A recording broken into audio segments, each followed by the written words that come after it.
Hello guys, welcome to my channel. तो कैसे हो आप सब लोग। मैं आ गई हूँ the obsession of the sun prince के पार्ट 6 को लेके। तो अगर आप लोगों ने अभी तक मेरे चैनल को सब्सक्राइब नहीं किया है और मेरे वीडियोस को लाइक नहीं किया है तो प्लीज़ कर दीजिए। तो ज़्यादा देर ना करते हुए चलिए हम स्टार्ट करते हैं। तो हमने लास्ट पार्ट के एंडिंग में देखा था कि हमारे जो सन प्रिंस औरतिया होते हैं वो हमारी जो प्यारी सी रेडियाना है उसको गिरने से बचा लेते हैं। उनको मरने से बचा लेते हैं। और उसके बाद हमारा सन प्रिंस हमारे रेडियाना से कहते हैं कि अगर तुमने अपने बॉडी के टुकड़े टुकड़े करके भी यहाँ पे फेंक दिया होता तो भी मैं तुम्हारे मौत से भी वापस लेके आती। उसके बाद हमारा सन प्रिंस औरतियो रेडियाना को ले जाके बेड पे बिठा देता है और फिर उसे कुछ फ्रूट्स देते हुए बोलता है कि दोबारा जीना आसान नहीं होता, इस बात को अपने दिमाग में बिठा लो। हमारी रेडियाना अपने हाथों को कांपते हुए उस फल को अपने हाथों में लेती है और सोचती है कि अगर मैं चाहूँ भी तो भी मैं मर नहीं सकती। उससे मैं अपने बारे में चॉइस लेने वाली कोई भी नहीं हूँ। फिर हमारे सन प्रिंस अपने हाथों को ऊपर उठाते हुए बोलते कि मुझे पता है कि वो वाटर फेरी यहाँ पे नहीं थी जब ये सब कुछ हो रहा था। और फिर अपने हाथों को झटक देते हैं के कारण रेडियाना के आंखों के सामने ही एक फेरी जो कि एक दासी होती है उसका गला काट दिया जाता है। रेडियाना डरते हुए हमारे सन प्रिंस की तरफ देखती है और हमारा सन प्रिंस जो होता है वो मुस्कुराते हुए हमारी रेडियाना से बोल रहा होता है कि अभी तुम इस फल को खा क्यों नहीं रही हो। अगर तुम नहीं चाहती कि तुम्हारे वाटर फेरी का अंत भी इसी तरह से हो। उस दिन के बाद से ही रेडियाना को एक टाइट सिक्योरिटी में रखा जाता था। वहाँ के जो काम करने वाले थे वो उस पर नज़र रखते थे।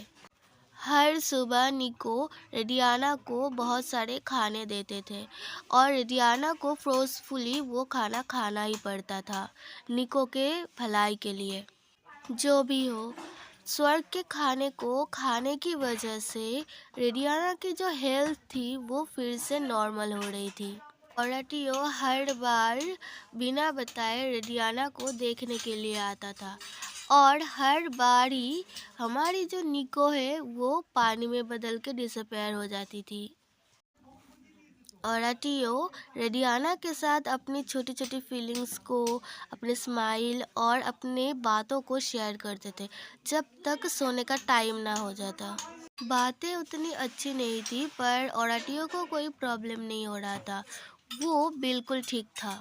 दो देश के लिए वो अलग अलग तरीके से पूछता था। उसके जो कर्ज पावर्स थी उसकी वजह से जो भी उसके आँखों में देखता था वो मर जाता था। रेडियाना अलग थी, वो औरतियों से डरती तो थी पर उसके जो आत्मा थे उसमें कोई इफ़ेक्ट नहीं पड़ता था।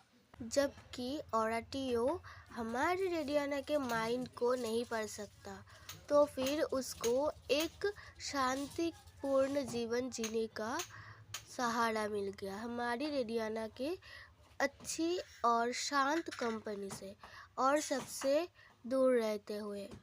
वो अलाउ करता है रेडियाना को थोड़े से आंसू बहाने का और अगर रेडियाना फिर से छलांग मारने की कोशिश करेगी तो फिर वो रेडियाना को फिर से वापस जिंदा कर देगा। इवन वो गारंटी भी देता है कि वो रेडियाना को इमॉर्टल बनाएगी। वहीं पे बस एक ही प्रॉब्लम है, ये उसका स्टैमिना है जो कि बहुत ही ज़्यादा कम है। तभी हमारा सन प्रिंस बोलता है रेडियाना से, रेडियाना तुम बेड पर क्यों नहीं जाती सोने। तब रेडियाना बोलते क्या मैं जा सकती हूँ योर हाइनेस। और फिर हमारी प्यारी सी रेडियाना बेड पर जाती है और सो जाती है और चादर से अपने मुंह को थोड़ा ढक लेती है और आंखें बंद करते हुए सोचती है मुझे सोना ही होगा अगर मैं नहीं भी चाहूँ तो भी।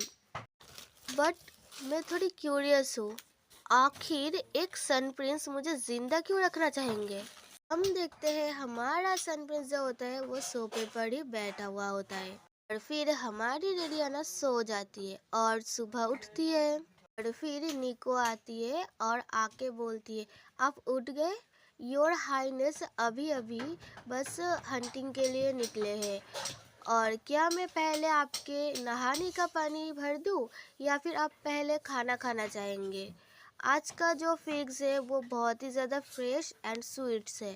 और टियो रेडियाना के सोने के टाइम को बढ़ाने के लेकर बहुत ही ज़्यादा ऑब्सेस्ड है, और इससे ही वो इस स्वर्ग के पैलेस में जिंदा रह सकती है। और फिर हम देखते हैं हमारी रेडियाना कुछ पी लेती है, और फिर बताया जाता है कि रेडियाना को इसे पीने के बाद जो नींद आती है उससे उसे उठने के लिए और अच्छा महसूस होने के लिए उसे होली वाटर पीना पड़ता है। रेडियाना अपने मन में बोलती है कि मैं अच्छा महसूस नहीं कर रही, और फिर निको से पूछती है, सुनो निको, क्या यहाँ पे करने के लिए कुछ है? निको बोलती है कि आप बोर हो गए हो, अगर आप चाहो तो आप मेरे साथ डांस कर सकती हो, और क्या आप गाना गाना चाहते हो?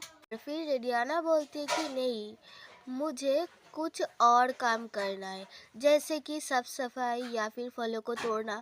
मैं कुछ भी कर सकती हूँ, मुझे कुछ करना है। फिर मन में सोचती है कि मैं अपने दिमागी संतुलन खो सकती हूँ। निको बोलती है कि लेडी रेडियाना, इम्पीरियल ब्लड लाइन से कोई भी कुछ भी काम नहीं करते। पर रेडियाना बोलती है, पर मैं इम्पीरियल ब्लड लाइन से नहीं हूँ। फिर निको बताती है कि आप हमारे हिज हाइनेस के पार्टनर हो, तो प्रैक्टिकली आप इम्पीरियल ब्लड लाइन से ही होती हो।